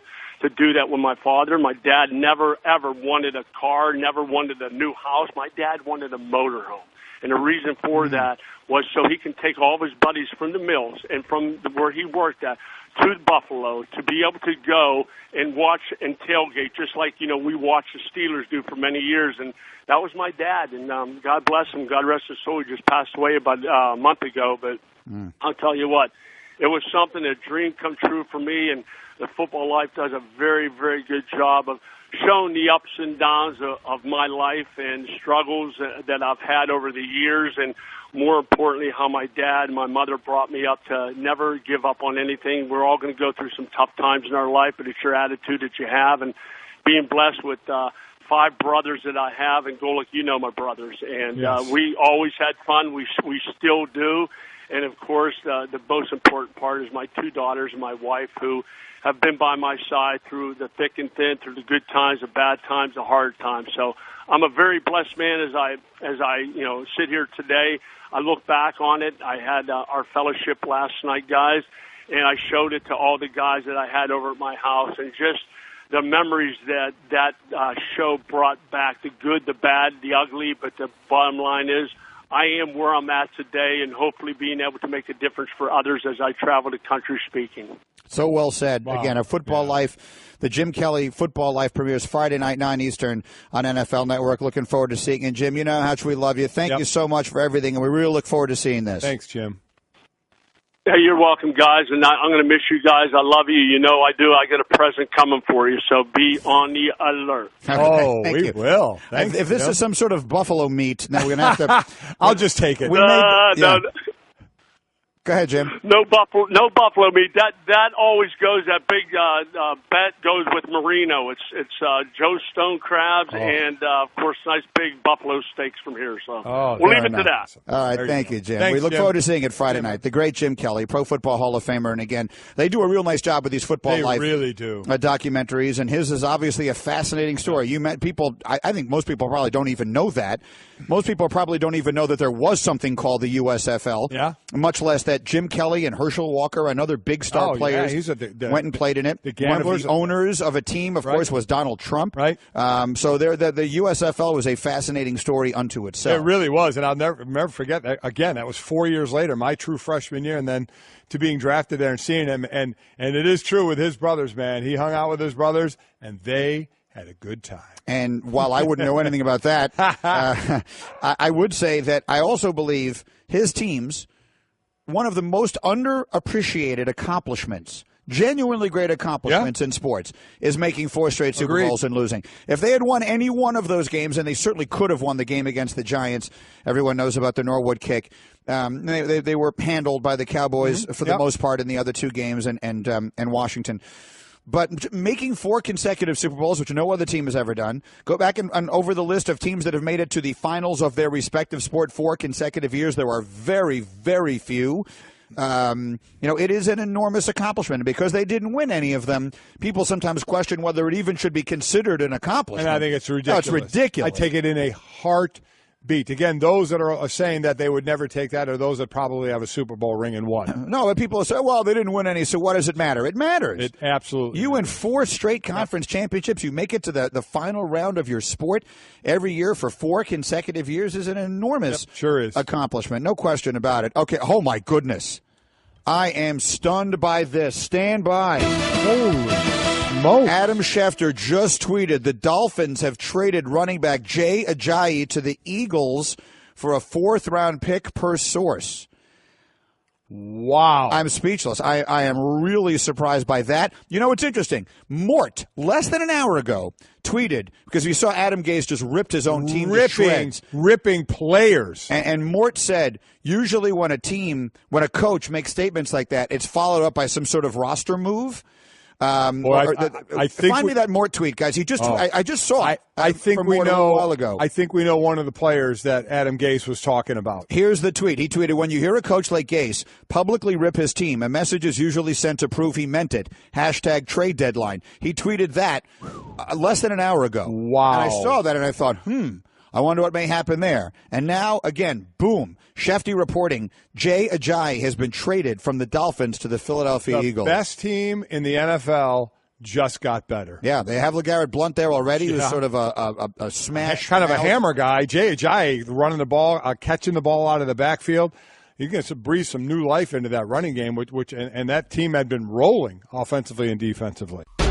The best of Mike and Mike. Right now, speaking of interesting, tonight, 7 o'clock Eastern Time, ESPN will unveil the first college football rankings of this season. And here with thoughts is our friend Paul Finebaum from the Paul Finebaum Show. Good morning, Paul Finebaum. Good morning, guys. I'm really going to miss all these outfits on Halloween. I hope you'll still do it once a year. What are you dressed as today? You're dressed as Paul Finebaum. Yeah. I mean, that's always kind of grinchy. But I splurged on an orange tie. I picked it up. I was down in Florida the other day, and I went through Jim McElwain's closet. Oh, man. All right, so we're starting it off that way, aren't we? Okay, we'll get to that in just a minute. But let's start with the first 4, if we want to call them that tonight. What do you expect it to look like? I suspect it will be Alabama, although I think there is some sentiment for Georgia to make a statement on schedule. So it will be, I'll say, Bama, Georgia. After that, I would put Notre Dame at number 3 and Ohio State at 4. I think everyone knows the debate is going to rage from Oklahoma's standpoint, from Clemson. They're a couple of undefeated, but it's also worth remembering when we start screaming and hollering at 7:20 tonight that the committee likes to do a snapshot of what they've seen, not what they project. So it may not be what people believe it should be, and ultimately it will be that. I know this sounds confusing, but these people take their jobs probably way too seriously, but they'll evaluate the first 9 weeks of the season, not what will happen after week 14. And we certainly try and figure out what their criteria is, whether it's listed or whether it's by the choices that they make. What's your criteria, Paul? If you were in that room and you had a say in how to rank teams, what would be the major things you look at to rank them? Mike, I look at the eye test. It's what I see either in person or on a television screen. I know that you will hear with 5 former head coaches on this committee, they'll go through film, they'll break things down. I think that's a little bit complex. In the 3 years of the football playoff, I don't think there has really been that difficult a decision. Maybe the first year, Baylor or TCU got left out for Ohio State, and last year, once again, Ohio State snuck in there perhaps over Penn State. Beyond that, it's been much ado about nothing. Now, this year it looks like it's going to be confusing. That doesn't mean it will be 5 weeks from now. So, I mean, I look and see what I see, and to me, Alabama looks better than anyone else. Not that much better, but certainly better than Georgia. Now, that's not what this criteria is laid out. I mean, it's a book that's fatter than the Manhattan phone book, but on the other hand, that's how most of us look at it. Mike and Paul Finebaum, who is with us. There are so many different sort of delicious possibilities in all of this, and none of which, as you point out correctly, will be decided tonight. But let me just ask you from a general standpoint, could you ever see a scenario in which an unbeaten power conference champion got left out? People are looking at Wisconsin, and they're wondering if that's a possibility. I can't fathom it. Could you see it happening? No, I couldn't, because for Wisconsin to win the Big Ten championship, it means they will likely have had to have beaten probably Ohio State or maybe Penn State. And, yeah, I realize that they don't have much in terms of non-conference, but the committee last year, and Greeny, we're not quoting Supreme Court precedent here where, you go back to Plessy versus Ferguson or Brown versus Board of Education and cite your Supreme Court ruling. But last year, it is a fact that this committee put Washington in there, winning with 1 loss and a miserable non-conference schedule, and they still put them in. And then they put Ohio State in without a conference championship. So they showed last year they have an imagination. They'll do what they want. But if you win the Big Ten and you beat someone pretty significant like Penn State or Ohio State, I think you should be in. Paul, there are those that say, and I would say I'm one of them, but people say I'm a little too close to the program, that if Notre Dame runs the table, that they will absolutely be a lock to be in the Final Four. Are you in that camp as well? There's one caveat, and you know where I'm going. It's the Georgia card. Now, what happens if Georgia loses a 24-23 game to Alabama, a 1-versus-2 matchup, and then you're trying to decide for that 4th spot between Notre Dame and Georgia? That's the only way I think they could get left out. But right now, I think your path is a pretty good one. The problem for Notre Dame is that their schedule is incredibly difficult. With Miami coming up, they end the season at Stanford. That's no guarantee at all.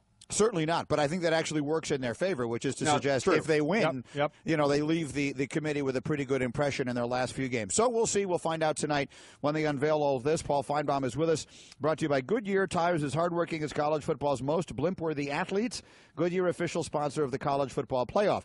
The SEC, of course, is your milieu, and there's a lot of upheaval there now. You referenced it somewhat jokingly at first with Jim McElwain in Florida. What was for those in our audience who haven't heard it, what was your reaction to what happened there last weekend? I think they had to do it. Jim McElwain had pushed the envelope one too many times, and it really came down to the press conference where he talked about the death threats, which he could not back up because they obviously didn't happen. That was the final straw. He had rubbed a number of people the wrong way with just unorthodox, quirky comments about facilities, about support. And once he did that, it became an institutional issue. They began looking for a reason to fire him with cause. And when I think the decision was actually made before the beatdown in Jacksonville, but once that did occur, they continued negotiation and they finally found an exit strategy. So it wasn't a big surprise. It may look like a big surprise if you're sitting in Connecticut or Montana or somewhere else, but it wasn't if you swim in the rather shark-infested waters of the SEC. And now, guys, the question becomes, what happens next? And most people in Gainesville are suggesting that their first choice will be Scott Frost, the former Nebraska quarterback who will likely be wooed by his alma mater, but in my mind, he would take Florida over Nebraska because it's a much better job. That will be interesting. That's what we were going to ask you, where that one was going to go. A lot of talk now, staying in the SEC, about Butch Jones at Tennessee. How do you see that one playing out?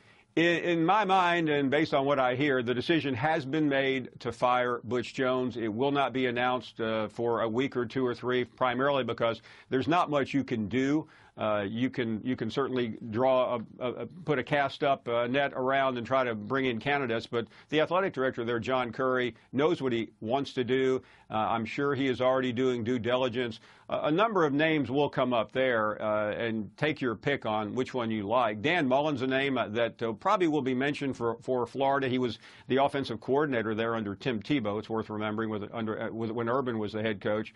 He has a really good situation in Mississippi State, but if Tennessee can pony up enough money, it's likely they're likely to get his attention. There will be many other names. I mean, the same names are being circulated for every single job. Campbell from Iowa State, Fuente from Virginia Tech. You'll hear, you name it. Charlie Strong? Charlie Strong's name, I think, will be mentioned at Florida. He was once there. I think his chances at Tennessee could be a little better. He was once offered that job and turned it down. Mike Gundy's name is floating around.